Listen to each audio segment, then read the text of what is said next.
Hi friends, how are you? આજે આપણે નવું ચેપ્ટર છે સ્ટાર્ટ કરવા જઈ રહ્યા છે. લેસન નંબર 3 વિદ્યુત રસાયણ વિજ્ઞાન. ઇંગ્લિશમાં આપણે એને ઇલેક્ટ્રોકેમિસ્ટ્રી કહીએ છીએ. મોસ્ટ ઇમ્પોર્ટન્ટ ચેપ્ટર છે જેડબલઈ અને નીટ માટે. બરાબર, આમાંથી છે એક એમસીક્યુ છે એ તમારે પૂછાય છે. જનરલી 2 એમસીક્યુ છે એ ટેસ્ટમાં હોય છે. તો નામ ઉપરથી જ આપણને ખબર પડશે કે વિદ્યુત રસાયણ વિજ્ઞાન એટલે આની અંદર આપણે 2 અભ્યાસ કરવું પડશે. એક વિદ્યુત પ્લસ બીજું કયું આવશે? રસાયણ. મીન્સ રાસાયણિક પ્રક્રિયા થાય અને વિદ્યુત પ્રવાહ છે એ ઉત્પન્ન થાય, અથવા વિદ્યુત પ્રવાહ આપીએ ત્યારે રાસાયણિક પ્રક્રિયા થાય. બેમાંથી એક થાય. વિદ્યુત પ્રવાહ આપીએ ત્યારે શું થશે? રાસાયણિક પ્રક્રિયા થાય, અથવા રાસાયણિક પ્રક્રિયા થાય ત્યારે શું થશે? વિદ્યુત પ્રવાહ છે ઉત્પન્ન થાય. એનો આપણે અભ્યાસ છે આની અંદર કરવાનો છે. હવે આપણે આ ચેપ્ટર છે સ્ટાર્ટ કરીએ ત્યારે એની અંદર કેટલુંક છે આપણને પાયાનું રેડોક્સ છે એની અમુક વસ્તુ ખબર હોવી જોઈએ, અને ઉષ્માગતિશાસ્ત્ર છે એની આપણને કેટલીક માહિતી હોવી જોઈએ, જેનો આપણે આ ચેપ્ટરમાં છે ઘણી બધી વાર ઉપયોગ આવશે. તો પહેલાં એના થોડાક ટોપિક છે આપણે જોઈ લઈએ, રેડોક્સ અને ઉષ્માગતિશાસ્ત્રના. તો અહીંયા રેડોક્સ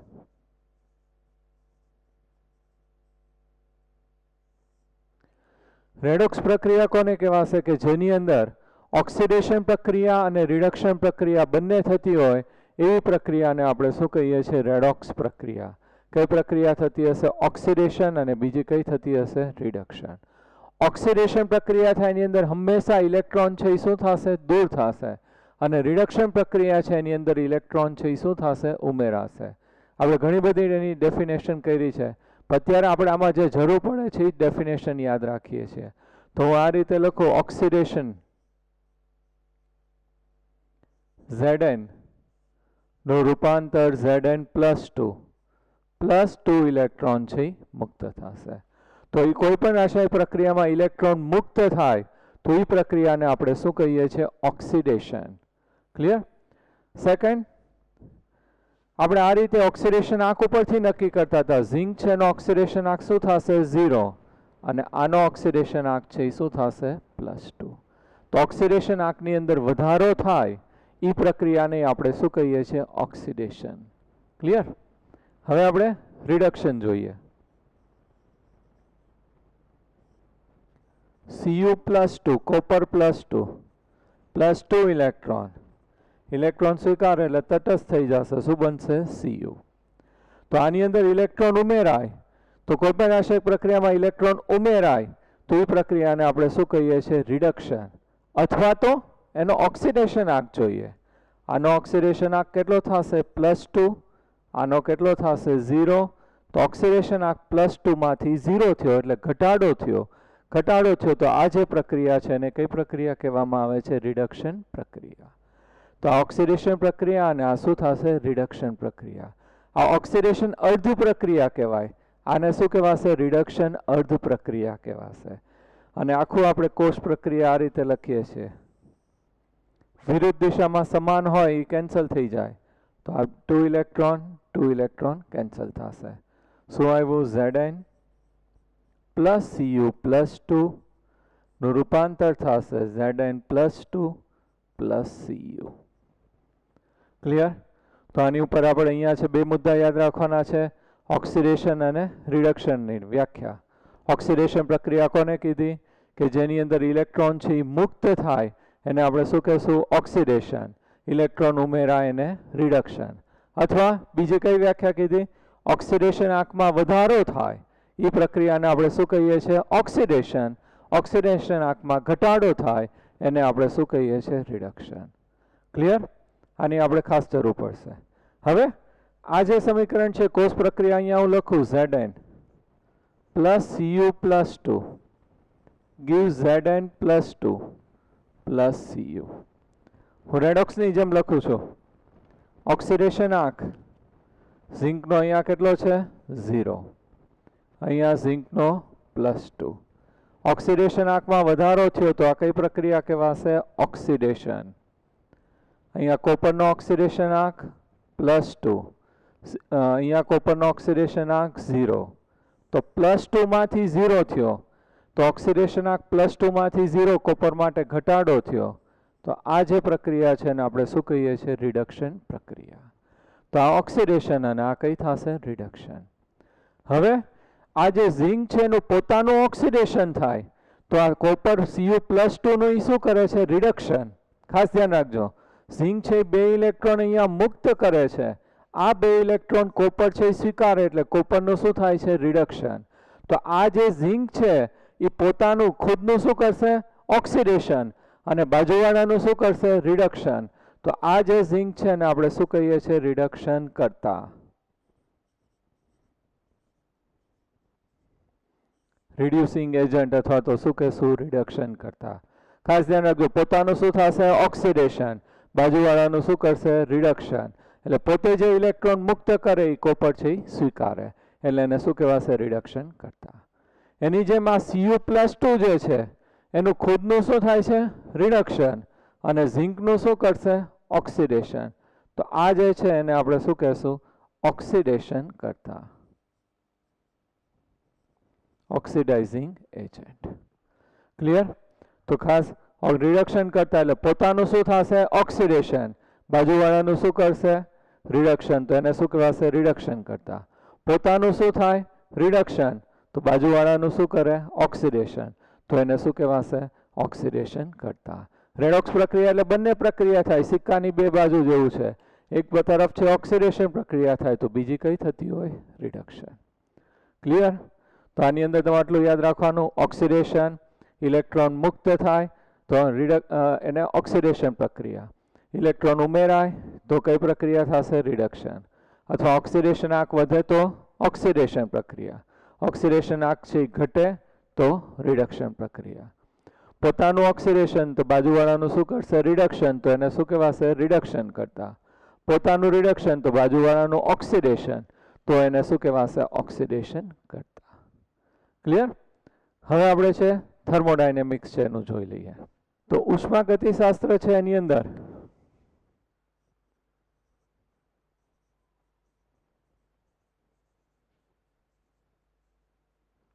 થર્મોડાયનેમિક્સ એની અંદર આપણે ગિબ્સ મુક્ત ઉર્જા આવી ગઈ છે ડેલ્ટા જી. ગિબ્સ મુક્ત ઉર્જા અને પ્રમાણિત સ્થિતિમાં હોય તો શું કહીએ છીએ? Delta G degree. પ્રમાણિત ગિબ્સ મુક્ત ઉર્જા અને delta G degree equal to કઈ ફોર્મ્યુલા થશે? Delta H degree minus T delta S degree. Delta H degree એટલે એન્થેલ્પીમાં થતો ફેરફાર, ડેલ્ટા એસ એટલે શું થશે? એન્ટ્રોપીમાં થતો ફેરફાર. તો ગિબ્સ મુક્ત ઉર્જા ડેલ્ટા જી ડિગ્રી બરાબર delta H degree minus T delta S degree. અહીંયા ડિગ્રી આપણે લીધું છે એટલે કઈ સ્થિતિ દર્શાવે છે? પ્રમાણિત સ્થિતિ. હવે આ ડેલ્ટા જી ડિગ્રી ઉપરથી પ્રક્રિયા આપમેળે થશે કે નહીં આપણે નક્કી કરી શકીએ છીએ. ડેલ્ટા જી ડિગ્રીની આપણે ગણતરી કરીએ તો એક તો delta H degree minus T delta S degree ઉપરથી મળે, અથવા તો ડેલ્ટા જી ડિગ્રી તો શું આવશે? Summation free energies of delta G degree for product minus summation delta G degree for reactant. નિપજોની કુલ ગિબ્સ મુક્ત ઉર્જા ઓછા પ્રક્રિયકોની કુલ ગિબ્સ મુક્ત ઉર્જા, બેનો તફાવત લઈએ એટલે શું મળશે? Delta G degree. આ જે ડેલ્ટા જી ડિગ્રી છે એનું મૂલ્ય કેવું આવશે? 0 કરતા વધારે આવે તો પ્રક્રિયા આપમેળે થશે નહીં. ડેલ્ટા જી ડિગ્રી છે એની કિંમત 0 કરતા વધારે આવે તો પ્રક્રિયા આપમેળે થશે નહીં. અને delta G degree less than 0 તો પ્રક્રિયા છે કેવી થશે? આપમેળે થશે. અને delta G degree equal to 0 તો કઈ સ્થિતિમાં આવશે? સંતુલન સ્થિતિમાં આવશે. ક્લિયર? તો ખાસ એટલું યાદ રાખજો, ઉષ્માગતિશાસ્ત્રનો કોન્સેપ્ટ ડેલ્ટા જી ડિગ્રી બરાબર delta H degree minus T delta H degree. અને ડેલ્ટા જી ડિગ્રી છે પ્રમાણિત ગિબ્સ મુક્ત ઉર્જા અથવા તો મુક્ત ઉર્જા. ગિબ્સ મુક્ત ઉર્જાનું મૂલ્ય 0 કરતા વધારે આવે તો પ્રક્રિયા આપમેળે થશે નહીં, રિએક્શન સ્પોન્ટેનિયસ છે એ થશે નહીં. Delta G degree less than 0 negative આવે તો પ્રક્રિયા છે કેવી થશે? આપમેળે પુરોગામી દિશામાં થશે, spontaneous reaction in forward direction થશે. અને delta G degree equal to 0 તો કઈ સ્થિતિમાં આપણને જોવા મળશે? સંતુલન સ્થિતિમાં. ઓકે, તો આ બે છે તમારે કોન્સેપ્ટ છે રેડોક્સ અને ઉષ્માગતિશાસ્ત્રના યાદ રાખજો. હવે આ ચેપ્ટરમાં કયા મુખ્ય ટોપિક આપણે ભણવાના છે એ જોઈ લઈએ. તો આની અંદર આપણે એક અભ્યાસ કરવાનો છે વિદ્યુત રાસાયણિક કોષ.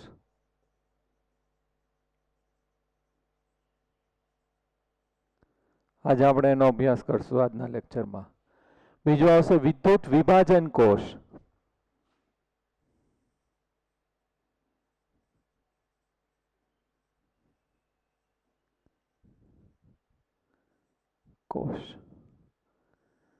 ત્રીજો આપણે અભ્યાસ કરવાનો છે અહીંયા નન્સ્ટ સમીકરણ. નન્સ્ટ સમીકરણ ને એના ઘણા બધા ન્યુમેરિકલ્સ છે એ આપણે કરવાના છે.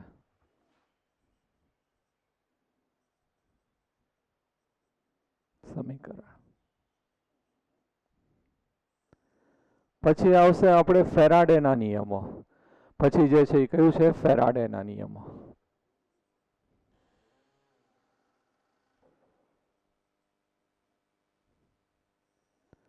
પછી આપણે અભ્યાસ કરવાનો છે વાહકતા.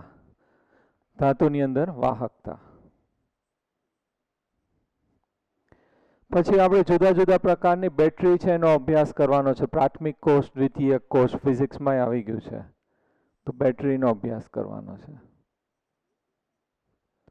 પછી એક ટોપિક લાસ્ટમાં એ લોકો આપ્યું છે ક્ષારણ, જે આપણે કોરોઝન કહીએ છીએ. ક્ષારણ. તો એટલા ચેપ્ટર છે એની અંદર મેઇન ટોપિક છે, આપણે એનો અભ્યાસ કરશું. પહેલું જે છે વિદ્યુત રાસાયણિક કોષ, બીજું આવશે વિદ્યુત વિભાજન કોષ, ત્રીજું છે એ નન્સ્ટ સમીકરણ, ફેરાડેના નિયમો, વાહકતા, બેટરી અને ક્ષારણ. હવે વિદ્યુત રાસાયણિક કોષ અને વિદ્યુત વિભાજન કોષ. તો વિદ્યુત રાસાયણિક કોષ છે એની અંદર રાસાયણિક ઉર્જાનું વિદ્યુત ઉર્જામાં રૂપાંતર થશે. આની અંદર જે છે એ શું થાય છે, રાસાયણિક ઉર્જાનું શેમાં રૂપાંતર થાય છે, વિદ્યુત ઉર્જામાં.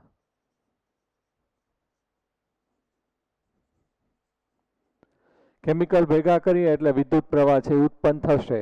એટલે આની અંદર રાસાયણિક ઉર્જા છે એનું શેમાં રૂપાંતર થશે, વિદ્યુત ઉર્જામાં. વિદ્યુત વિભાજન કોષ છે એની અંદર ઊંધું થશે. વિદ્યુત ઉર્જાનું શેમાં રૂપાંતર થશે, રાસાયણિક ઉર્જામાં. બે વિરુદ્ધ છે પ્રક્રિયા. તો આપણે આ રીતે લખી શકીએ, રાસાયણિક ઉર્જા, પીપીટીમાં મેં આપ્યું છે, રાસાયણિક ઉર્જાનું રૂપાંતર આપણે શેમાં કરીએ છીએ, વિદ્યુત ઉર્જામાં. રાસાયણિક ઉર્જાનું શેમાં રૂપાંતર કરશું, વિદ્યુત ઉર્જામાં. તો આ જે છે એને આપણે શું કહેશું, વિદ્યુત રાસાયણિક કોષ.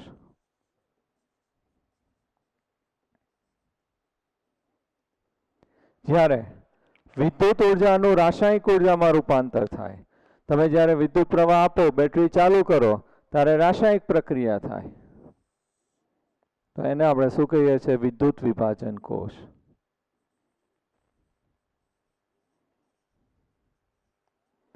આ બે પ્રક્રિયા વચ્ચે મુખ્ય તફાવત એ છે કે આ જે પ્રક્રિયા જે છે વિદ્યુત રાસાયણિક કોષ છે એ પ્રક્રિયા આપમેળે થાય છે. પ્રક્રિયા કેવી થાય છે, આપમેળે, સ્પોન્ટેનિયસ, આપમેળે થતી પ્રક્રિયા છે. આ પ્રક્રિયા આપમેળે થશે નહીં.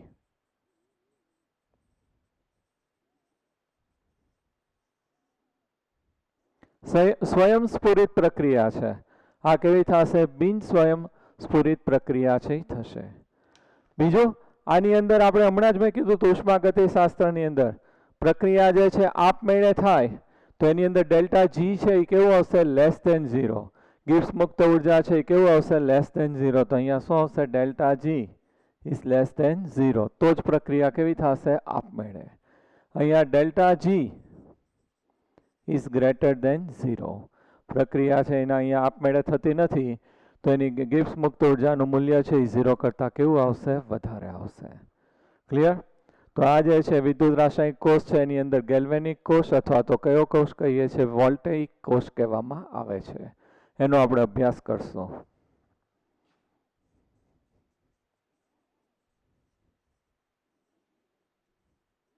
અથવા તો બીજું નામ એનું કયું છે, વોલ્ટેઇક કોષ.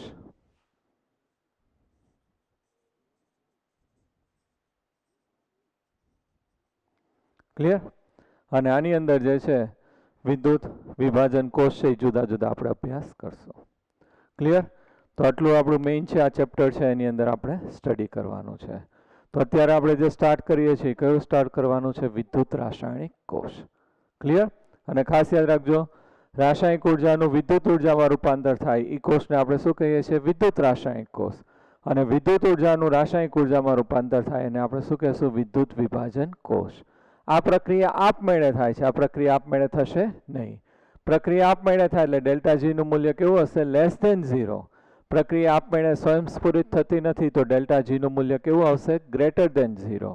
અને આમાં ઉદાહરણ કયું છે? ગેલ્વેનિક કોષ, અથવા તો એનું બીજું નામ શું થશે? વોલ્ટેઇક કોષ. અને આની અંદર જુદું જુદું વિદ્યુત વિભાજન છે એ આપણે અભ્યાસ કરશું ડિટેલમાં.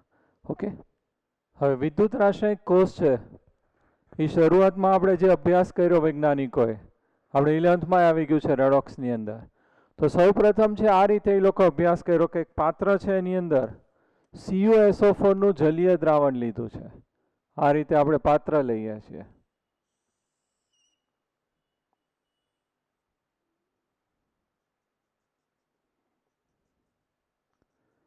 એમાં કોનું દ્રાવણ છે? CuSO4 નું દ્રાવણ, કોપર સલ્ફેટનું દ્રાવણ. આની અંદર CuSO4 નું દ્રાવણ હોય એટલે કઈ રીતે એની અંદર હશે? Cu+2 અને SO4 2-. આ રીતે આયનો આવેલા હશે. તો આપણે એક પાત્ર છે એની અંદર CuSO4 નું દ્રાવણ લઈએ છીએ અને આની અંદર આપણે જે છે ઝિંકની પટ્ટી રાખીએ છીએ.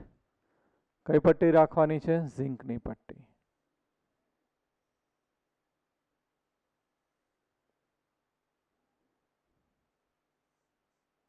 આ રીતે ઝિંકની પટ્ટી. આ એક પાત્રની અંદર આપણે CuSO4 નું દ્રાવણ લઈને એની અંદર જ ઝિંકની પટ્ટી છે આપણે ડુબાડેલી છે. એટલે આ જે પ્રક્રિયા છે એને પ્રત્યક્ષ પ્રક્રિયા કહેવામાં આવે છે, અથવા તો ડાયરેક્ટ પ્રક્રિયા કહેવામાં આવે છે. અને એક પાત્ર લીધું એમાં જ આપણે શું રાખી દીધું છે? ઝિંકની પટ્ટી. થોડોક સમય માટે આ ઝિંકની પટ્ટી છે આપણે CuSO4 ના દ્રાવણની અંદર રાખી મૂકશું તો અત્યારે આ કોપર સલ્ફેટનું જે દ્રાવણ છે એ કયા રંગનું હશે? વાદળી રંગનું હશે. તમને ખબર છે કે CuSO4 જે છે એ દ્રાવણ છે એ કયા રંગનું હશે? વાદળી રંગનું. આ શર્ટ જેવું કોપર સલ્ફેટનું દ્રાવણ છે આ રંગનું હોય. હવે આની અંદર થોડાક સમય આપણે રાખી મૂકશું એટલે આપણને અવલોકન છે આ રીતે જોવા મળે છે કે કોપર સલ્ફેટનો જે દ્રાવણ છે એનો રંગ છે એ શું થશે? દૂર થાય અથવા તો આછો થશે. પહેલું અવલોકન મળે છે CuSO4 નો વાદળી રંગ દૂર થાય. રંગ છે એ શું થશે? દૂર થશે. બીજું અવલોકન છે આપણને એ જોવા મળ્યું કે રેડિશ બ્રાઉન, લાલ છે અથવા બદામી રંગના અવક્ષેપ જોવા મળે છે. લાલ રંગના આપણને શું જોવા મળે છે? અવક્ષેપ. અવક્ષેપ એટલે શું થશે? અદ્રાવ્ય જેવું. ત્રીજું, ઝિંકની પટ્ટી છે એનું વજન છે એ શું થશે? ઘટશે. ઝિંકની પટ્ટી છે એ થોડીક છે એ કેવી થશે? પાતળી થશે. તો ત્રીજું આપણને ઝિંકની પટ્ટી છે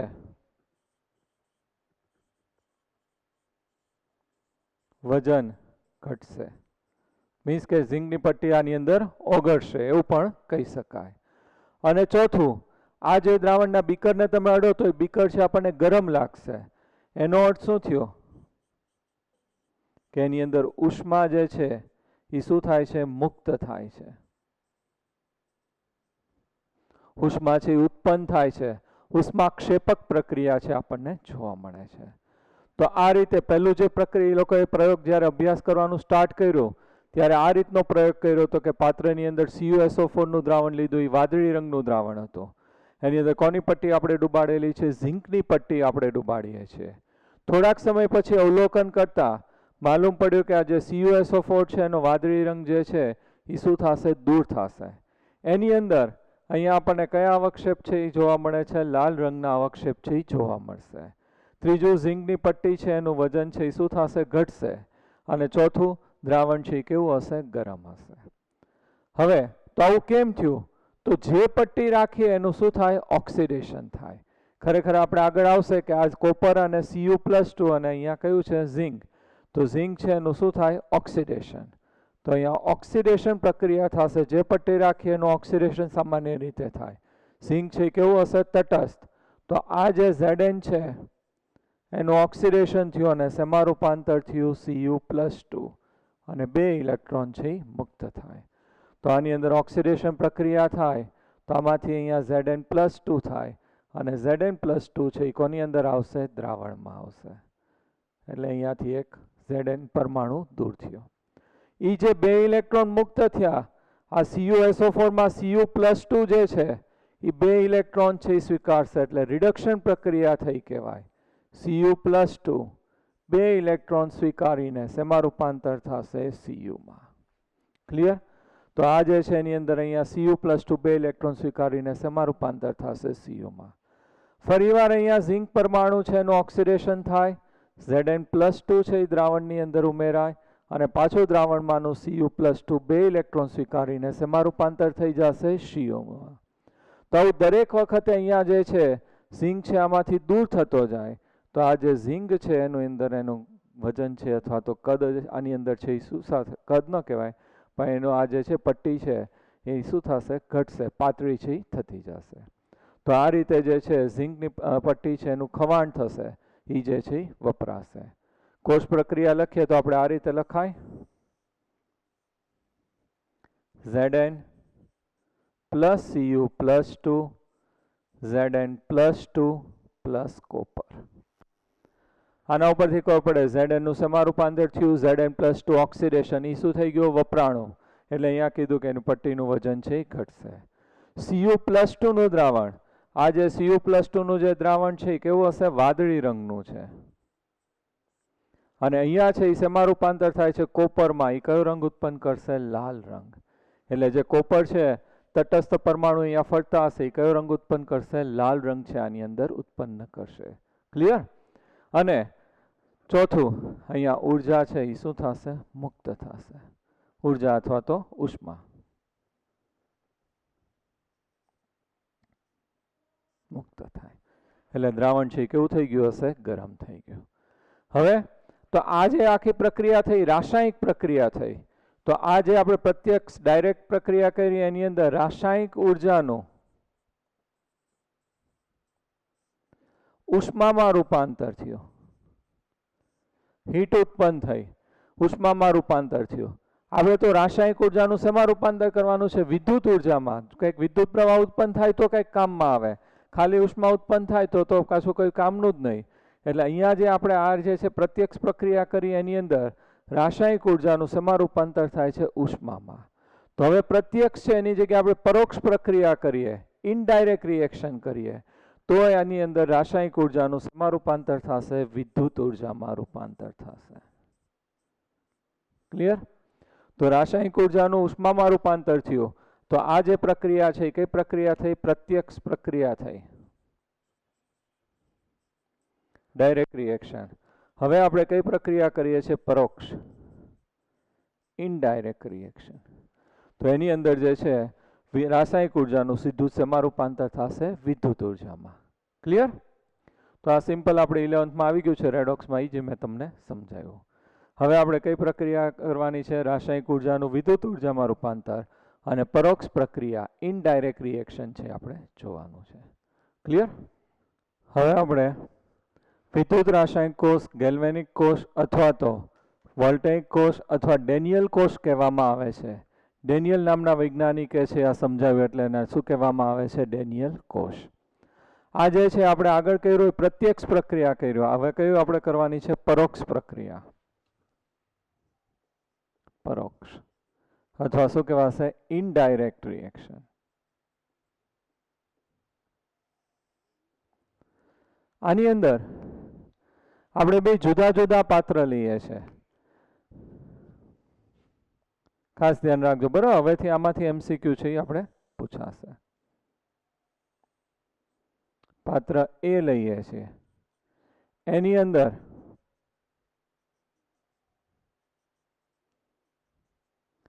ZnSO4 નું દ્રાવણ લેવાનું છે.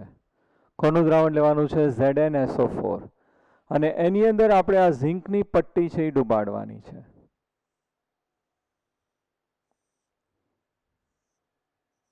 Zn પટ્ટી. એવી રીતે પાત્ર બી લઈએ છે, બીકર બી.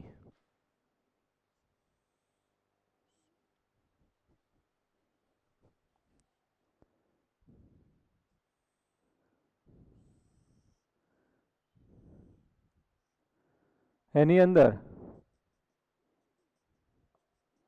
CuSO4 નું દ્રાવણ લઈએ છે. પાત્ર કયું લીધું છે? બી. એની અંદર કોનું દ્રાવણ લેવાનું છે? CuSO4, copper sulphate. અને અહીંયા કોની પટ્ટી રાખવાની છે? કોપરની.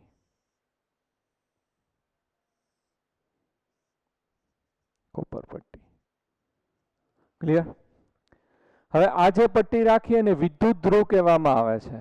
પટ્ટી જ્યારે આ રીતે ખાલી બહાર હોય ત્યારે તો આપણે કોપર પટ્ટી જ કહેશું, પણ જ્યારે આ રીતે એના દ્રાવણમાં આપણે ડુબાડીએ ત્યારે એને વિદ્યુત ધ્રુવ કહેવામાં આવે છે. એવી રીતે આ ઝીંક છે એ શું થશે? વિદ્યુત ધ્રુવ. આપણને ખબર હોવી જોઈએ, બરાબર? તો ખાસ ધ્યાન રાખજો, આ જે છે પટ્ટી છે આપણે દ્રાવણમાં જે ડુબાડેલી છે એને શું કહેવામાં આવે છે? વિદ્યુત ધ્રુવ.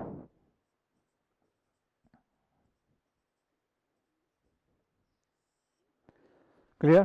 વિદ્યુત ધ્રુવ છે એના 3 પ્રકાર છે. આપણે ટેક્સ્ટ બુકમાં નથી આપેલો, પણ એનો આપણે છે ઉપયોગ છે આવશે, એના MCQ પૂછાય છે. તો વિદ્યુત ધ્રુવના 3 પ્રકાર છે. સક્રિય વિદ્યુત ધ્રુવ, બીજું આવશે નિષ્ક્રિય વિદ્યુત ધ્રુવ, અને ત્રીજું આવશે વાયુરૂપ વિદ્યુત ધ્રુવ. સક્રિય વિદ્યુત ધ્રુવ કોને કહેવાય? કે જે આપણે આ પટ્ટી રાખી છે, જે વિદ્યુત ધ્રુવ રાખ્યું છે એના જ પરમાણુનું ઓક્સિડેશન અથવા તો રિડક્શન થાય, એને આપણે શું કહેશું? સક્રિય વિદ્યુત ધ્રુવ. અહીંયા આપણે ઝીંક રાખ્યું છે તો ઝીંકનું જ ઓક્સિડેશન થાય તો એને શું કહેવાશે? સક્રિય વિદ્યુત ધ્રુવ.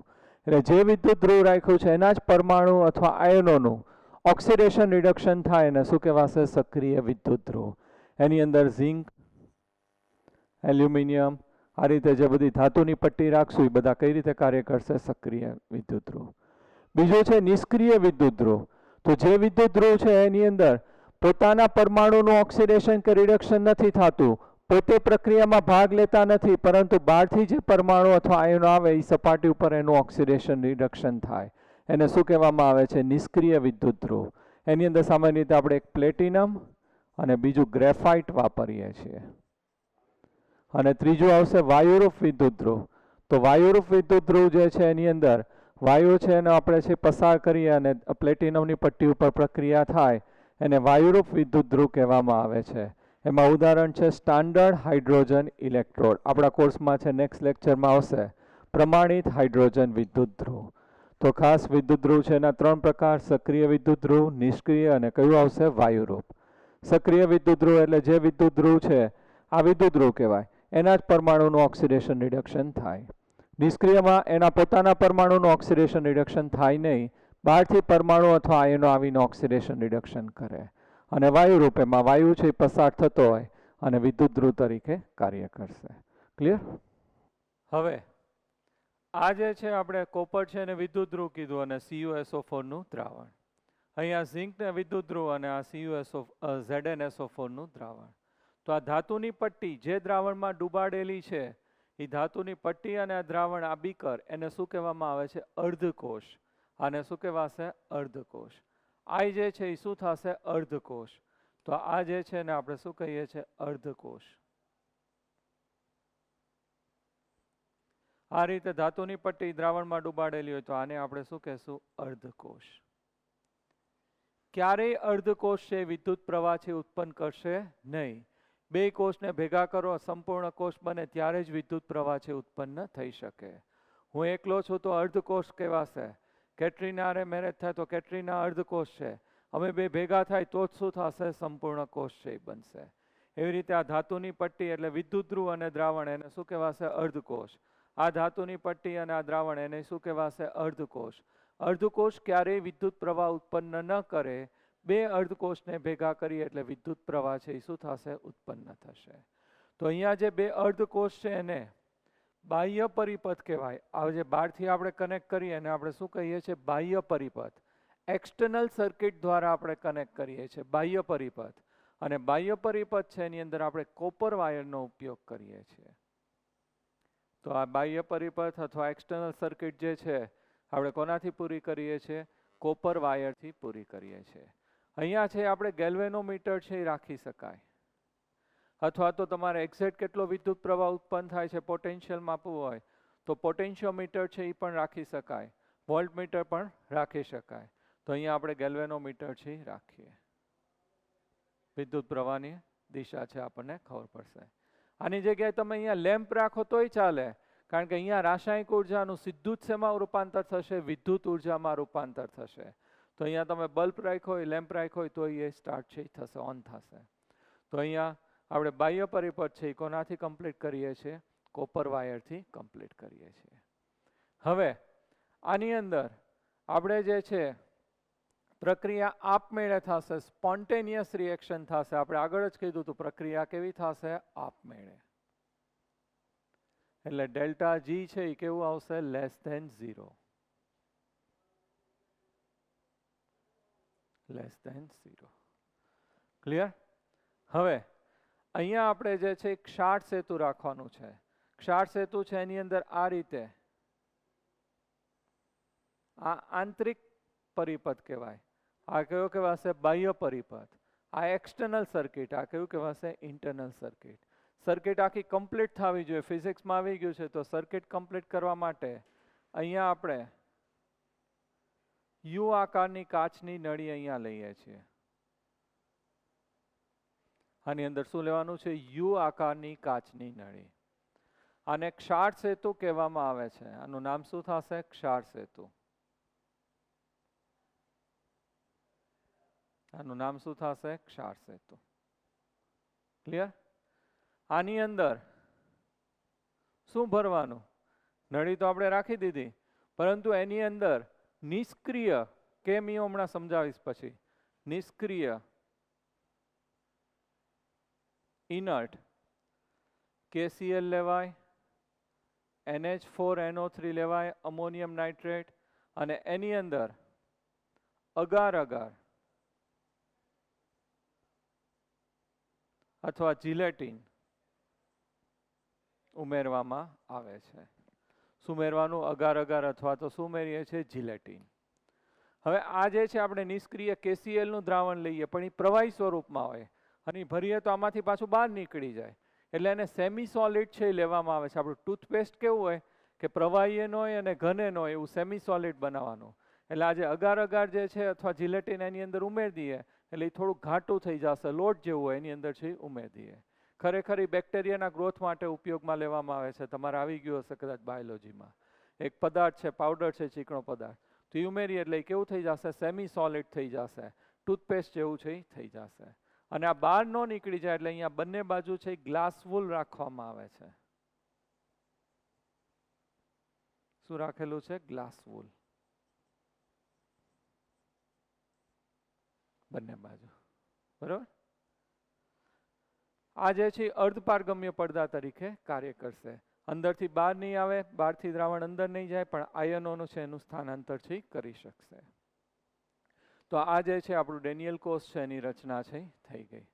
ક્લિયર? અહીંયા આપણે છે પાત્ર એ છે એની અંદર ZnSO4 નું દ્રાવણ અને પહેલેથી જ વજન કરેલી ઝીંકની પટ્ટી એની અંદર રાખવાની છે.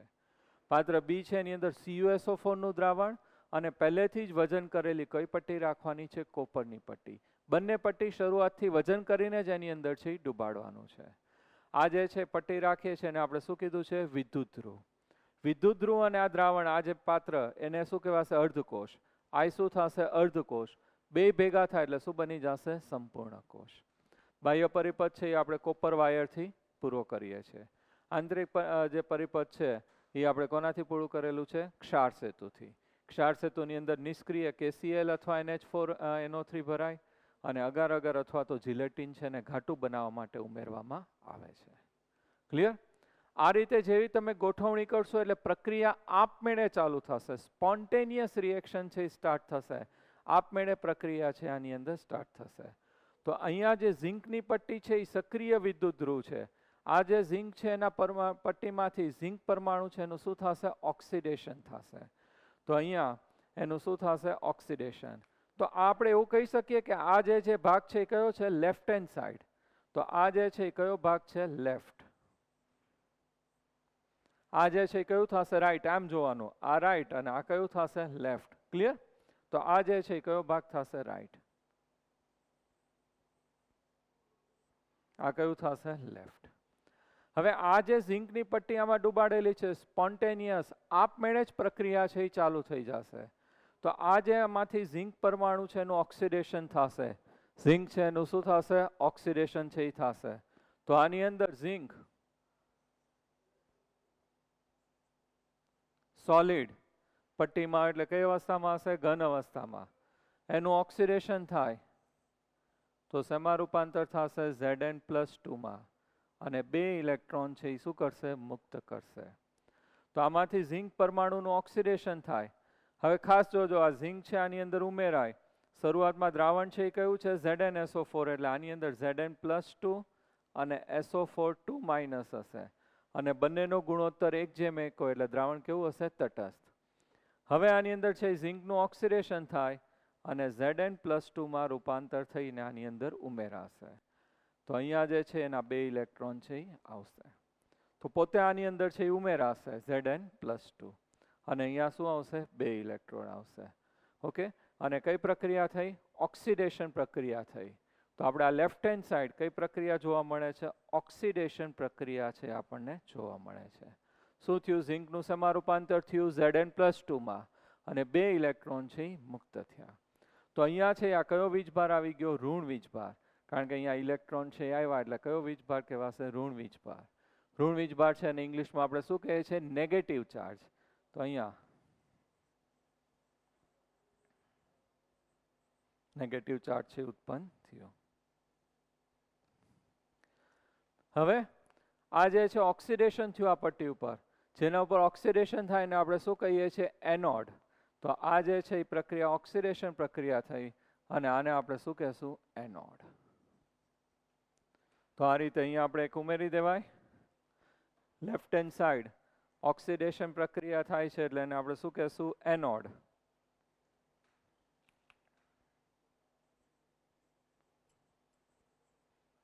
અને અહીંયા કયો ચાર્જ છે? Negative.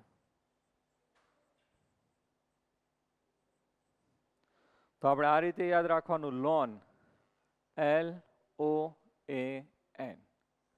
Left hand side oxidation, anode અને કયો આવશે? Negative side.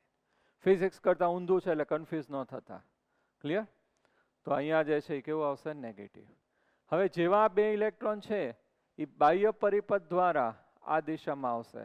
એટલે અહીંયા તમને દિશા દેખાડે કે ઇલેક્ટ્રોનનું વહન છે એ કઈ બાજુ થશે? આ બાજુ થશે. તો ઇલેક્ટ્રોન છે એ આ બાજુ આવશે. તો અહીંયા 2 ઇલેક્ટ્રોન જે છે એ સ્થાનાંતર થશે.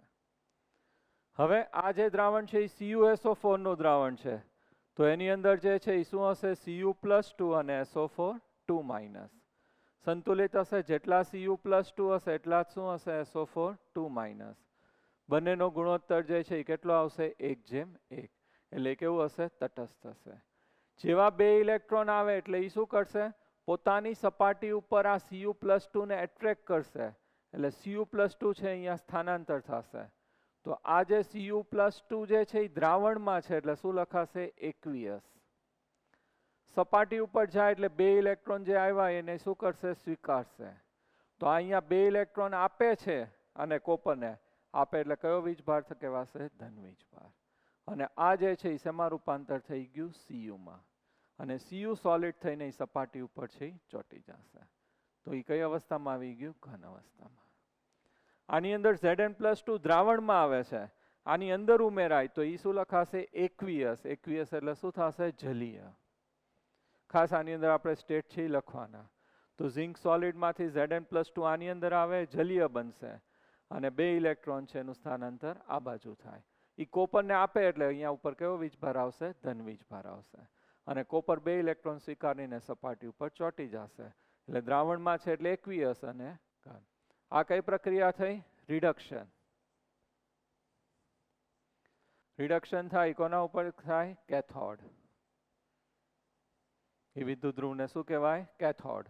ઓક્સિડેશન થાય એને શું કહેવાશે? એનોડ. રેડ કેટ રિડક્શન ક્યાં થાય? કેથોડ ઉપર. એટલું યાદ રાખવાનું, બાકીનાનું ખબર પડી જાય. રેડ કેટ મીન્સ રિડક્શન છે એ કોના ઉપર થશે? કેથોડ ઉપર. ક્લિયર? તો આના માટે આપણે લખવું હોય તો રાઈટ સાઈડ કઈ પ્રક્રિયા થશે? રિડક્શન પ્રક્રિયા. પછી શું લખાશે? કેથોડ કીધું. અને કયો ચાર્જ છે? પોઝિટિવ. પોઝિટિવ. તો આને મારે શોર્ટમાં લખવું હોય તો કઈ રીતે લખાશે? RRCP. આને શું કીધું તું? લોન. તો આને શું કહેવાશે? RRCP. RRCP. ક્લિયર? તો અહીંયા છે ઓક્સિડેશન પ્રક્રિયા થઈ, અહીંયા કઈ પ્રક્રિયા થઈ? રિડક્શન પ્રક્રિયા થઈ. ક્લિયર? ઓક્સિડેશન થાય એટલે એને શું કહેવાશે? એનોડી વિદ્યુત ધ્રુવને. આને શું કહેવાશે? કેથોડ. અહીંયા છે ઇલેક્ટ્રોન આવ્યા એટલે એ સ્વીકાર્યા અથવા આવ્યા એટલે કેવું આવશે? ઋણ વીજભાર એટલે નેગેટિવ. આ ઇલેક્ટ્રોન આને આપે છે એટલે ધન વીજભાર થાય એટલે કેવું થશે? પોઝિટિવ. હવે આપણે ક્ષાર સેતુ છે એનું પહેલા કાર્ય જોઈ લઈએ કે ક્ષાર સેતુ આપણે શેના માટે લીધો છે, એ શું કાર્ય કરશે અને એની એક મર્યાદા છે એ આપણે જોવી પડશે. તો હવે દરેક વખતે આ રીતે પ્રક્રિયા થાય એટલે આ દ્રાવણ છે એની અંદર Zn+2 છે ઉમેરાતું જાય. આ રીતે જે ઝિંક છે એનું વજન છે એ શું થશે? ઘટશે. કારણ કે દરેક વખતે આની અંદર છે એ Zn+2 છે ઉમેરાતો જાય. Zn+2. તો આનું વજન છે એ શું થશે? ઘટશે. અહીંયા દરેક વખતે સપાટી ઉપર છે એ Cu+2 છે અહીંયા ચોંટતું જાય કોપરમાં રૂપાંતર થઈને, એટલે દ્રાવણમાંથી Cu+2 છે એ ઓછું થતું જાય અને SO4 છે એ રહેશે. સમજાય છે? જેટલા Cu+2 હોય 2 ઇલેક્ટ્રોન સ્વીકારીને કોપરમાં રૂપાંતર થઈને એ સપાટી ઉપર છે આ રીતે ચોંટવા માંડશે. તો અહીંયા જે છે SO4 છે એનું પ્રમાણ છે એ શું થશે? વધશે. તો એક તો આપણને એ ખબર પડી કે આની અંદર દરેક વખતે Zn+2 છે ઉમેરાતો જાય તો આનું વજન છે એ શું થશે? ઘટશે. તો એનું વજન છે એ શું થાય છે? ઘટે છે. તો અહીંયા વેઇટ છે, વેઇટ ઓફ Zn શું થશે? ઘટશે. અહીંયા કોપર છે આની સપાટી ઉપર ચોંટશે તો આ વિદ્યુત ધ્રુવને તમે ધોઈને વજન કરો તો વજન ઘટેલું મળશે. અહીંયા સપાટી ઉપર છે અહીંયા દરેક જગ્યાએ કોપર છે એ ચોંટતો જાય, આને તમે ધોઈને સૂકવીને વજન કરો તો વજન છે એ શું થશે? વધશે. તો અહીંયા વેઇટ ઓફ કોપર શું થશે? વધશે. ક્લિયર? અહીંયા કોપર છે એનું વજન છે એ શું થશે? ઘટશે. અહીંયા કોપર છે એનું વજન છે એ શું થશે? વધશે. હવે અહીંયા જે છે આ Zn+ છે એ બની ગયું. ખાસ ધ્યાનથી જોજો. અહીંયા છે એ દ્રાવણની અંદર Zn+2 છે એ વધી ગયું. તો શું કરશે? આ જે ઇલેક્ટ્રોન મુક્ત થયો એ આ રીતે જાય તો ઇલેક્ટ્રોન છે ને આ દિશામાં જવા નહીં દે, પોતે શું કરશે? એને ખેંચી રાખશે. અથવા તો નવું Zn+2 આની અંદર ઉમેરાય તો નવું Zn+2 છે તો અહીંયા ધન વીજભાર છે એટલે સમાન વીજભાર હોય તો શું કરશે? અપાકર્ષણ કરશે. તો પ્રક્રિયા આગળ થવા જ નહીં દે એને શું કરશે? રોકશે. તો આ જે દ્રાવણ છે કેવું બની ગયું? ધન વીજભારિત બની ગયું.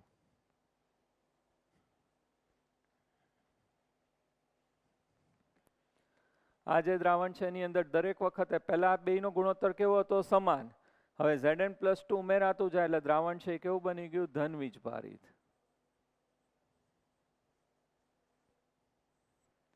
ધન વીજભારિત થાય એટલે શું થશે કે આ Zn+2 છે એ નવું Zn+2 ઉત્પન્ન નહીં થવા દે, કારણ કે એની અંદર શું થશે? અપાકર્ષણ. બીજું એ પોતે છે એ શું કરશે? આ ઇલેક્ટ્રોન અહીંથી મુક્ત થઈને આમ નહીં જવા દે અને એ ખેંચી રાખે તો એ પ્રક્રિયા આગળ થશે નહીં. તો આની અંદર જે છે આપણે શું થાય છે? પહેલા બે સરખા હતા Cu+2 અને SO4 એક જેમ એક. હવે Cu+2 બધું અહીંયા જાય એટલે દ્રાવણમાં શું વધશે? SO4 તો SO4 નું અહીંયા પ્રમાણ છે એ શું થઈ ગયું? વધી ગયું. તો હવે એ શું કરશે કે અહીંયાથી જે છે કોપર જે છે ને એ પોતે Cu+2 ને ખેંચી રાખે તો Cu+2 ને સપાટી ઉપર જવા જ નહીં દે, કારણ કે અહીંયા ઋણ વીજભાર વધી ગયો એટલે Cu+2 ધન વીજભારને આકર્ષી રાખે. તો જ્યારે આવું ધન વીજભારિત અને આ બાજુ કયું થઈ ગયું? ઋણ વીજભારિત.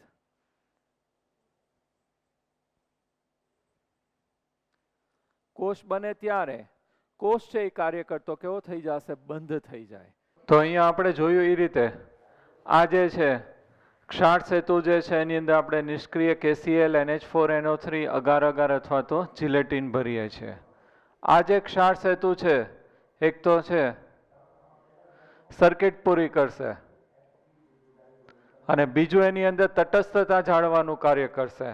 અહીંયા દરેક વખતે Zn+2 જે છે એ આની અંદર ઉમેરાય એટલે Zn+2 છે વધે એટલે દ્રાવણ છે કેવું થઈ જશે? ધન વીજભારિત થઈ જાય આ દ્રાવણ. આમાંથી Cu+2 અહીંયા જાય એટલે આ કેવું થઈ જશે? ઋણ વીજભારિત થઈ જાય. જ્યારે ધન વીજભારિત અને ઋણ વીજભારિત દ્રાવણ થઈ જાય એટલે કોષ છે કાર્ય કરતો બંધ થઈ જાય. અહીંયા છે Zn+2 છે વધારે થઈ ગયા તો નવો Zn+2 અહીંયા આવે તો એનો વિરોધ કરે તો એની અંદર ઉમેરાઈ શકશે નહીં. એવી રીતે અહીંયા SO4 2 નેગેટિવ વધી ગયા તો Cu+2 ને રિડક્શન માટે સપાટી ઉપર જતો છે એ રોકશે. તો આની અંદર આપણે KCl નું દ્રાવણ છે ભરેલું છે તો આ બાજુ Cl નેગેટિવ આવે ને આ બાજુ શું આવશે? K positive. તો આ જે Cl નેગેટિવ જે છે અહીંયા આવે એટલે Cl નેગેટિવ છે એ શું કરશે? Zn+2 ને સપાટી તરફ આકર્ષશે. સપાટી તરફ છે એ Zn+2 ને આકર્ષે તો અહીંયા Zn+2 નું પ્રમાણ ઓછું થઈ જાય તો નવા Zn+2 છે ઉમેરાઈ શકે. આ બાજુ જે છે એ K પોઝિટિવ આવશે તો SO4 2 નેગેટિવ ને સપાટી તરફ આકર્ષે તો Cu+2 ઉપરનું એનું આકર્ષણ ઓછું થાય તો Cu+2 અહીંયા જઈ શકે. પરંતુ હજી એની અંદર પ્રમાણ છે એ વધી જાય.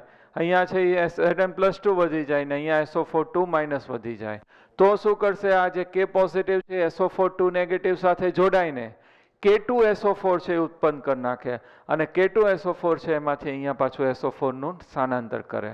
તો આ રીતે જે છે SO4 2 નેગેટિવ વધી ગયા એનું અહીંયા સ્થાનાંતર કરે એટલે અહીંયા દરેક વખતે પાછું શું બનવા મળશે? ZnSO4. અહીંયાથી SO4 2 નેગેટિવ દૂર થતા ગયા તો અહીંયાથી SO4 2 નેગેટિવ દૂર થયા એટલે ઋણ વીજભારિતા નહીં રહે અને અહીંયા SO4 Zn+2 સાથે જોડાઈને ZnSO4 બની ગયા તો બંને બાજુ દ્રાવણ છે કેવા થઈ ગયા? તટસ્થ થઈ ગયા. તો ક્ષાર સેતુ છે એનું કાર્ય છે બીજું શું થશે? તટસ્થતા જાળવવાનું કાર્ય કરે છે. વન વે હશે અહીંયાથી SO4 2 નેગેટિવ ને આ બાજુ ખાલી સ્થાનાંતર કરશે. ઊંધું નહીં થાય એટલે વન વે છે એક દિશામાં પ્રક્રિયા છે થશે. તો ખાસ ધ્યાન રાખજો અહીંયા ઇલેક્ટ્રોન છે એનું વહન એનોડ થી કેથોડ તરફ જશે આ બાજુ અથવા તો ઝિંક થી કોપર તરફ.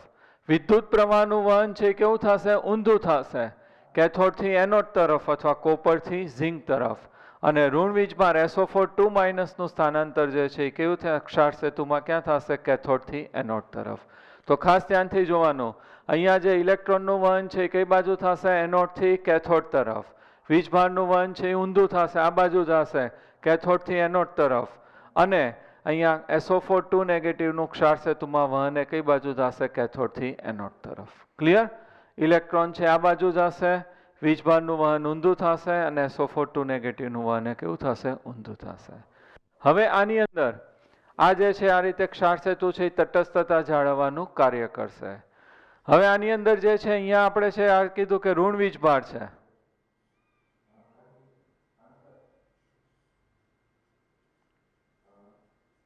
આજુબાજુ Zn+2 એટલે શું આવશે? ધન વીજભાર આવે.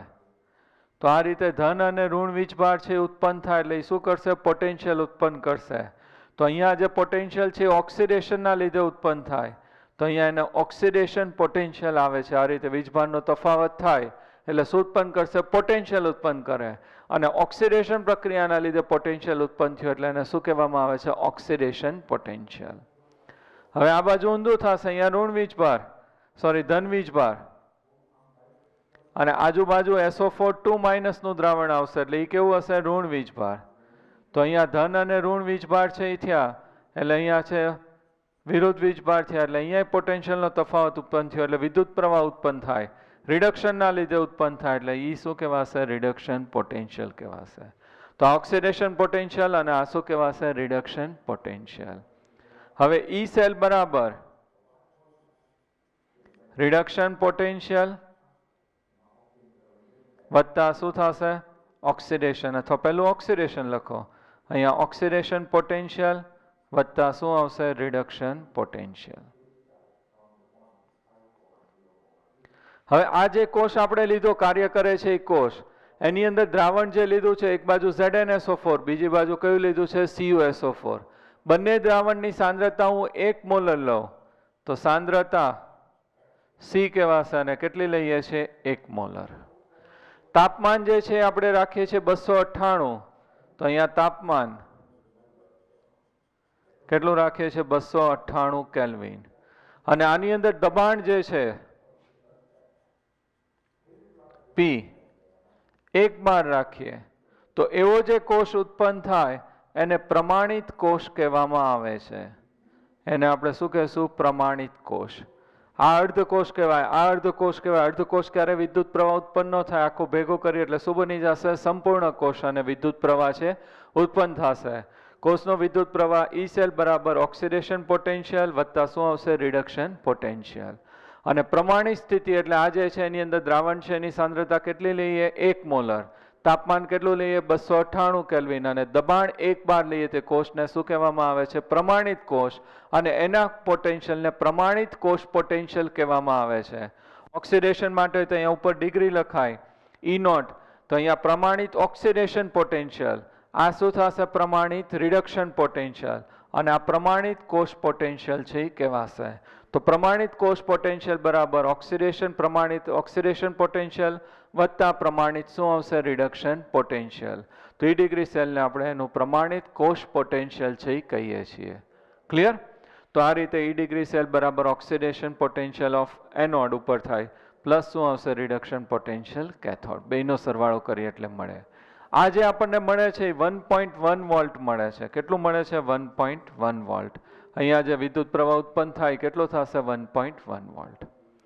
હવે ત્રીજું ક્ષાર સેતુનું કાર્ય. તમે ક્ષાર સેતુની જગ્યાએ અહીંયા ખાલી આ નળી રાખી દો અને આની અંદર છે તમે દ્રાવણ નથી ભરતા. KCl નું દ્રાવણ અહીંયા મેં ન ભર્યું હોય,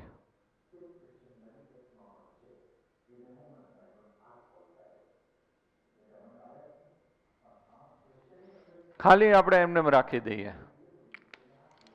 આની અંદર કોઈ દ્રાવણ નથી ભરેલું તો શું થાય?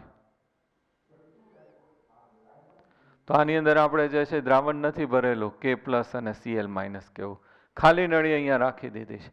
તો શું થશે? અહીંયા જેવા ધન આયન ઉત્પન્ન થાય તો Zn+2 છે એ ભેગા થઈને ક્યાં વયા જશે? અહીંયા. અહીંયા SO4 2- નું પ્રમાણ વધે તો એ અહીંયા ભેગા થઈને અહીંયા શું વયું જશે? SO4 2-. બંને અહીંયા ભેગા થાય તો Zn+2 અને SO4- એટલે શું ઉત્પન્ન થઈ જશે? ZnSO4. અને આને લિક્વિડ લિક્વિડ જંક્શન પોટેન્શિયલ કહેવાય. જંક્શન ઉત્પન્ન થશે. અહીંયા આ દ્રાવણમાંથી Zn+2 આવે છે, આ દ્રાવણમાંથી SO4 2- આવે છે. તો બંને વચ્ચે ભેગા થાય છે તો એને લિક્વિડ લિક્વિડ જંક્શન પોટેન્શિયલ છે એ કહેવામાં આવે છે. ZnSO4 liquid liquid junction potential કહેવામાં આવે છે. આ શું થશે? વિરોધાભાસ થશે. ઇલેક્ટ્રોનનું વહન અહીંયા હોય તો આ જે છે એને વિરોધાભાસ કરશે, એનું જે છે વહન છે અટકાવશે. એટલે અહીંયા ખરેખર સૂત્ર આ રીતે છે: E ડિગ્રી સેલ બરાબર E degree oxidation potential plus E degree reduction potential plus EJ. EJ એટલે શું થશે? Junction potential. પરંતુ અહીંયા જો જંક્શન પોટેન્શિયલ ઉત્પન્ન થાય તો આ જે વિદ્યુત પ્રવાહ ઉત્પન્ન થાય છે એ ઓછો થઈ જશે. 0 ન થાય પણ ખૂબ ઓછો થાય, 0.001 જેટલો થઈ જાય. તો એની ક્ષમતા છે એ શું થઈ જશે? ઘટી જાય. એટલા માટે અહીંયા લિક્વિડ લિક્વિડ જંક્શન પોટેન્શિયલ ન થવું જોઈએ. એટલા માટે આપણે અહીંયા શું લઈએ છીએ? ક્ષાર સેતુ લઈએ છીએ. ક્ષાર સેતુ લઈએ તો આ લિક્વિડ લિક્વિડ જંક્શન પોટેન્શિયલ ન થાય અને SO4 2- નું સ્થાનાંતર અહીંયા થઈને તટસ્થતા જળવાય. આની કિંમત છે કેટલી થઈ જાય? 0. તો લિક્વિડ લિક્વિડ જંક્શન પોટેન્શિયલ ક્ષાર સેતુ વાપરેલો હોય ત્યારે 0 થઈ જાય તો આપણને એનું મહત્તમ પોટેન્શિયલ મળે છે. કેટલું મળશે? 1.1 વોલ્ટ. ક્લિયર?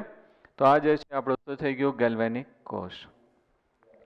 તો હવે ગેલ્વેનિક કોષ છે તો ક્ષાર સેતુ છે એના કાર્ય 3 થયા. એક તો શું થશે? સર્કિટ પૂરી કરે છે. બીજું એની અંદર વિદ્યુતીય તટસ્થતા જાળવે છે. અને ત્રીજું છે એની અંદર લિક્વિડ લિક્વિડ જંક્શન પોટેન્શિયલ છે એ થવા દેતું નથી. એક એની મર્યાદા એ છે કે KCl નું દ્રાવણ છે, ધારો કે અહીંયા આપણે AgNO3 લીધું હોય તો Cl- અહીંયા સ્થાનાંતર થઈને આવ્યું ને દ્રાવણમાં Ag+ હોય તો બંને ભેગા થઈને શું ઉત્પન્ન કરી નાખશે? AgCl. અને AgCl છે એ તો શું છે? અદ્રાવ્ય છે, અવક્ષેપ છે, પ્રેસિપિટેટ કહેવાય. તો એ અવક્ષેપ સ્વરૂપે હોય તો અહીંયા અવક્ષેપ ઉત્પન્ન થવા માંડે તો વિદ્યુતીય તટસ્થતા એની અંદર જળવાશે નહીં. તો ખાસ આવી રીતે જ્યારે છે Ag+ હોય ત્યારે KCl નું દ્રાવણ છે એ વાપરવામાં આવતું નથી, કારણ કે Cl- સાથે જોડીને અહીંયા AgCl બનાવી દે અને AgCl છે એ કેવું થશે? અવક્ષેપ સ્વરૂપે ઉત્પન્ન થાય, પ્રેસિપિટેટ છે ઉત્પન્ન થાય. તો કોષ છે એ કાર્ય કરતો પાછો અટકી જશે, તો અહીંયાની શું થઈ ગઈ? મર્યાદા થઈ ગઈ. ક્લિયર? તો પહેલાં આપણે એને પીપીટીની અંદર જે છે ક્ષાર સેતુ છે એના કાર્યો અને મર્યાદા જે છે એ આપણે જોઈ લઈએ. યુ આકારની કાચની નળીમાં વિદ્યુત વિભાજ્યો જેવા કે KCl, KNO3 અથવા K2SO4, પોટેશિયમ સલ્ફેટ વગેરે જિલેટીન અથવા અગર અગરના ઘન દ્રાવણોમાં લેવામાં આવે છે. એનું કાર્ય શું થશે? વિદ્યુત પરિપથ છે એ શું કરે છે? પૂર્ણ કરે છે. વિદ્યુતીય તટસ્થતા જાળવી રાખવાનું કાર્ય કરે છે અને લિક્વિડ જંક્શન પોટેન્શિયલને રોકે છે. આ લિક્વિડ જંક્શન પોટેન્શિયલ થવા દેતું નથી. નિષ્ક્રિય કયા પ્રકારના પદાર્થોનો ઉપયોગ કરવામાં આવે છે? તો નિષ્ક્રિય વિદ્યુત વિભાજ્યો જે છે એની ઉપયોગ કરવામાં આવે છે. સમાન વહનાંક ધરાવતા હોય, અહીંયા વહનાંક બંનેનો કેવો હોય છે? સમાન, કારણ કે આ કેરિયર છે એને ખેંચીને અહીંયા લઈ જાય એટલા માટે. અને નોંધ, અર્ધકોષમાં Ag+, Hg+2 કે Pb+2 આયનો આવેલા હોય ત્યારે ક્ષાર સેતુમાં KCl નો ઉપયોગ થઈ શકતો નથી. મેં કીધું કે અહીંયા AgCl બની જાય તો એ અવક્ષેપ થઈ જાય તો પાછું એનું સ્થાનાંતર છે થશે નહીં. તો એ ખાસ જ્યારે Ag+, Hg+2 કે Pb+2 હોય ત્યારે AgCl જે છે KCl છે એનો અહીંયા ક્ષાર સેતુમાં ઉપયોગ છે એ થઈ શકતો નથી. ક્લિયર? તો ફરીવાર આપણે શોર્ટમાં આખું રિવિઝન કરી લઈએ. વિદ્યુત રાસાયણિક કોષ. વિદ્યુત રાસાયણિક કોષ છે તો આની અંદર આપણે આખી આ ગોઠવણી કરીએ એટલે પ્રક્રિયા કેવી થશે? આપમેળે થશે. ડેલ્ટા G કેવું આવશે? <0. અને વિદ્યુત પ્રવાહ અહીંયા ઉત્પન્ન થાય છે. તો આની અંદર રાસાયણિક ઉર્જાનું શેમાં રૂપાંતર થાય છે? વિદ્યુત ઉર્જામાં થાય છે. અને પ્રક્રિયા જે છે કેવી થશે? આપમેળે પ્રક્રિયા થાય છે. આને ગેલ્વેનિક કોષ, વોલ્ટેનિક કોષ અથવા તો ડેનિયલ કોષ પણ કહેવામાં આવે છે. બે જુદા જુદા પાત્રની અંદર આપણે છે લીધા છે. આની અંદર છે પહેલેથી વજન કરેલી ઝિંકની પટ્ટી ZnSO4 ના દ્રાવણમાં, પહેલેથી જ વજન કરેલી કોપરની પટ્ટી CuSO4 ના દ્રાવણમાં રાખીએ છીએ. અહીંયા આપણે જે છે કોપર વાયરથી કનેક્ટ કરીએ છીએ. અહીંયા ગેલ્વેનોમીટર અથવા તો પોટેન્શિયોમીટર રાખવામાં આવે છે. કરંટની દિશા અથવા કેટલો વિદ્યુત પ્રવાહ ઉત્પન્ન થાય છે જે દર્શાવે છે. સર્કિટ પૂરી કરવા માટે અહીંયા યુ આકારની કાચની નળી રાખીએ છીએ.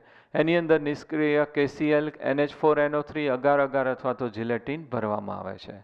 આ જિલેટીન અથવા અગાર છે આપણે એટલા માટે ઉમેરીએ છીએ કે સેમી સોલિડ બની જાય, પેસ્ટ જેવું બની જાય, ટૂથપેસ્ટની પેસ્ટ હોય એવી લુકદી બની જાય એટલા માટે. અને બહાર ન આવે એટલે અહીંયા આપણે કોનાથી બંધ કરેલું છે? ગ્લાસ વોલથી. આ રીતે આપણે ગોઠવણી કરશું એટલે તરત જ આપમેળે પ્રક્રિયા ચાલુ થશે. અહીંયા જે છે આપણું એનોડ છે, આ જે ઝિંક છે એનું ઓક્સિડેશન થશે.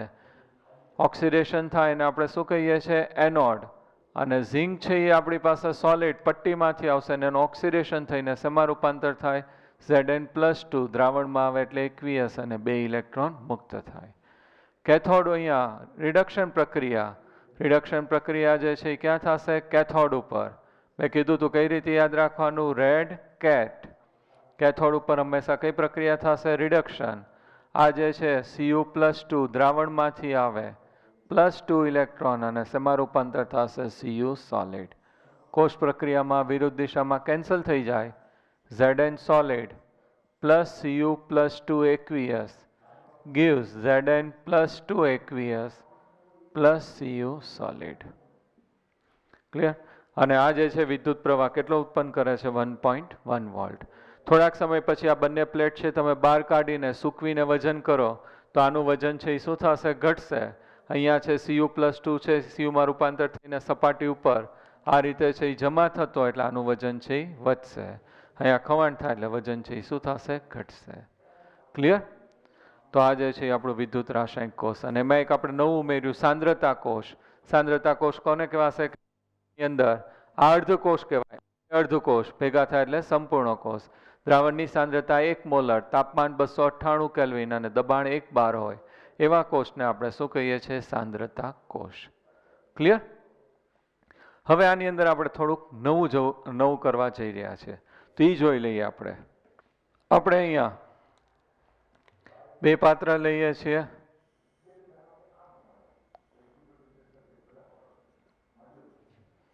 આમાં ZnSO4 નું દ્રાવણ લઈએ છીએ.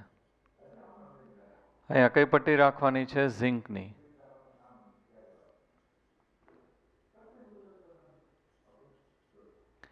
બીજી બાજુ આપણે કઈ રાખીએ છીએ? કોપરની પટ્ટી CuSO4 ના દ્રાવણમાં.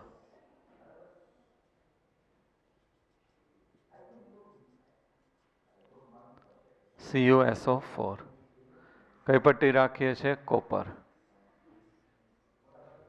બંનેની વચ્ચે સર્કિટ પૂરી કરવા માટે આપણે શું રાખશું? ક્ષાર સેતુ. અને આ રીતે ગ્લાસ વોલથી બંધ કરી દેશું. અંદર KCl અથવા તો આપણે કીધું હતું K2SO4 કઈ રીતે દ્રાવણ અગાર અગાર અથવા જિલેટિન સાથે મિશ્ર કરીને ભરવામાં આવે છે. આ રીતે બાહ્ય સર્કિટ છે આપણે આ રીતે કોપર વાયરથી પૂરી કરશું. અહીં ગેલ્વેનોમીટર અને આ રીતે ગેલ્વેનિક કોષ છે એની રચના થશે. અહીંયા પ્રક્રિયા ચાલુ થાય ત્યારે નોર્મલ કન્ડિશનમાં ગેલ્વેનિક કોષ છે એ કેટલો વિદ્યુત ઇલેક્ટ્રોનનું વહન એનોડથી કઈ બાજુ થશે? કેથોડ તરફ. ઇલેક્ટ્રોનનું વહન કઈ બાજુ થશે? એનોડથી કેથોડ તરફ. ખાસ ધ્યાનથી જોજો, આમાંથી MCQ 3 બનશે. ઇલેક્ટ્રોનનું વહન એનોડથી ક્યાં થશે? કેથોડ તરફ. વિદ્યુત પ્રવાહનું વહન, વિદ્યુત પ્રવાહ ઊંધો આવશે એટલે ઈ ક્યાં થશે? કેથોડથી એનોડ તરફ. અને એક વધારે આપણે ડિસ્કસ કર્યું હતું કે ઋણ આયન SO4-2 નું સ્થાનાંતર ક્યાં થશે? કેથોડથી એનોડ. એનું કામ નથી અત્યારે. હવે આની અંદર હું એક્સટર્નલ બેટરી જોઈન્ટ કરું છું. બહારથી એક બેટરી લઈ આવીને એની સાથે હું કનેક્ટ કરી દઉં છું. તો અહીંયા આપણે બહારથી એક બેટરી લઈ આવીને આની સાથે છે કનેક્ટ કરીએ આ રીતે.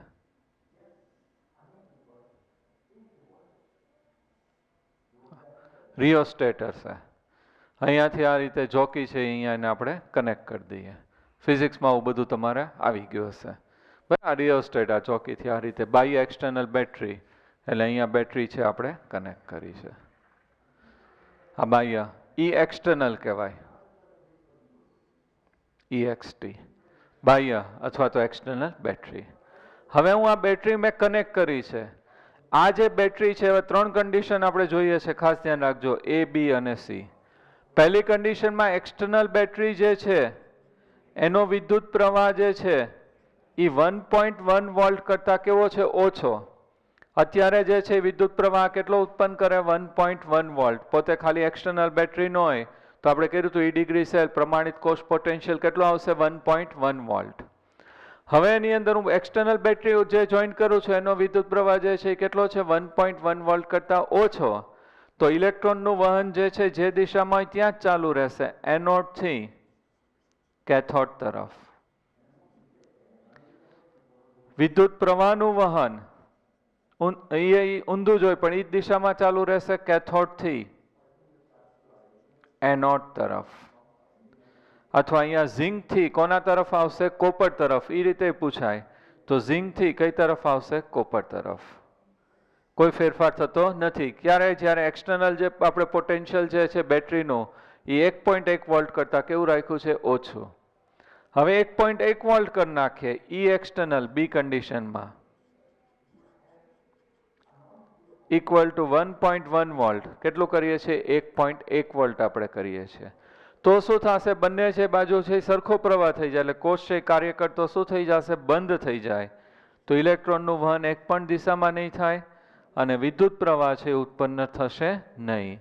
કોષ છે કાર્ય કરશે નહીં, કોઈ રિએક્શન થશે નહીં. હવે હું 1.1 વોલ્ટ કરતા વધારે વિદ્યુત પ્રવાહ પસાર કરું તો C E external is greater than 1.1 volt.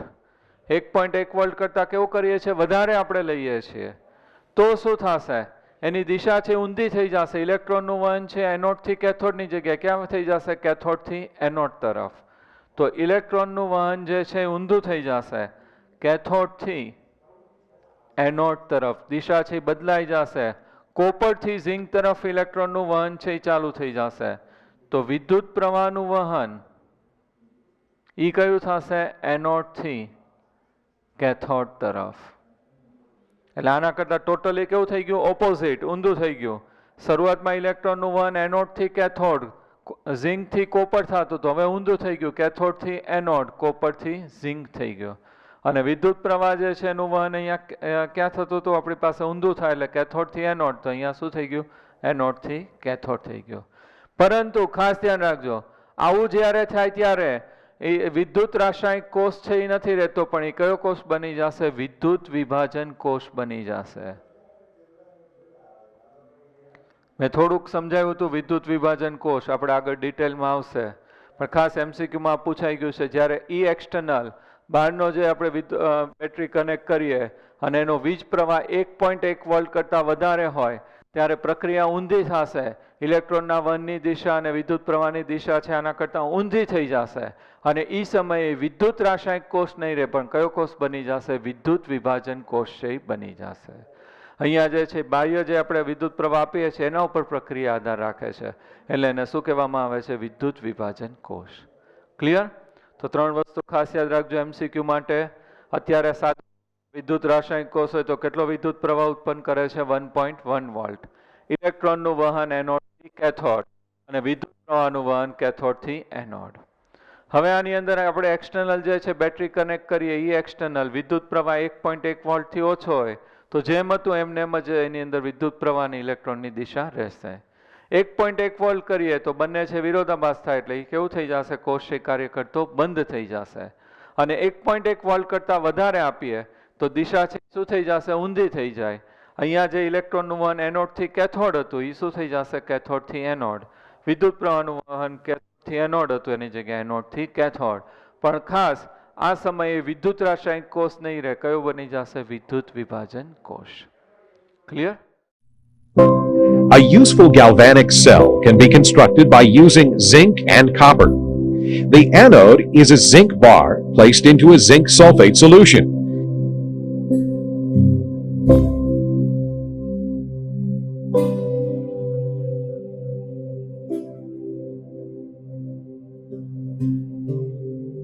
And the cathode is a copper bar placed into a copper 2 sulfate solution.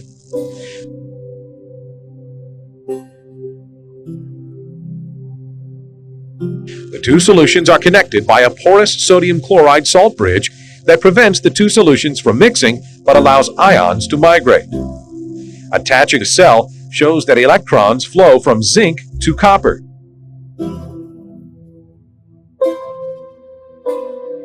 Because zinc is a more active metal than copper, it is more likely to lose electrons. For this reason, the zinc bar is oxidized, producing a zinc ion and 2 electrons per zinc atom.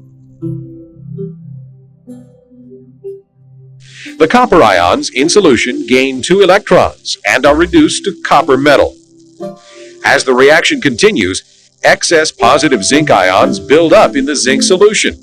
At the same time, the loss of copper ions from the copper sulfate solution creates an excess of negative sulfate ions.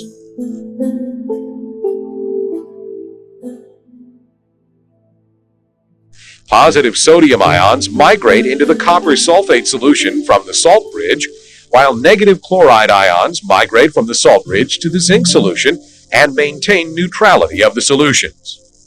The reaction stops when the zinc bar or copper ions are depleted.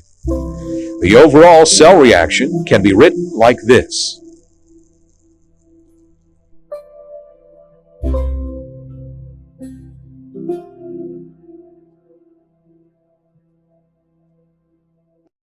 તો ખાસ આજે આપણે કર્યું એ તમે galvanic કોષ અથવા તો વિદ્યુત રાસાયણિક કોષ તમને આવડવો જોઈએ અને એની અંદર આપણે આ એક્સ્ટ્રા છે એ એક્સટર્નલ બેટરી કનેક્ટ કરીએ તો એની 3 કન્ડિશન છે એમસીક્યુ માટે યાદ રાખવાની છે. એકવાર શાંતિથી મોડ્યુલમાંથી રીડ કરી જાજો. મેઇન પોઈન્ટ છે એ અંડરલાઇન કરવાના. Okay, thank you very much. Best of luck.